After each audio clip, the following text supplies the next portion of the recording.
Šiuolaikinėme skaitmeniniame pasaulyje poreikių nustatymas ir tinkamos technologijos pasirinkimas gali iš tiesų pakeisti mūsų gyvenimą. Pavyzdžiui, blokų grandinė. Jos esmė padidinti sandorių saugumą, sukurti nekintamą registrą, kuris užtikrintų pasitikėjimą ir skaidrumą. Tačiau tuo viskas nesibaigia.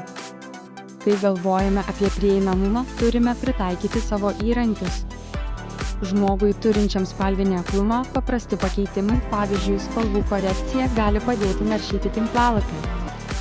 O riboto judumo žmonėms pritaikytos klaviatūros gali padėti sklandžiau rinkti tekstą, naudojant didesnius klavišus ar nuspėjamojo teksto parinktis. Skaitote smulkų šriftą. Ekrano didinimo ir priartinimo funkcijos gali išgelbėti.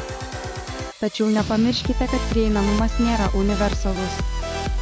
Didelio kontrasto režimai gali padėti kai kuriems, bet ne visiems.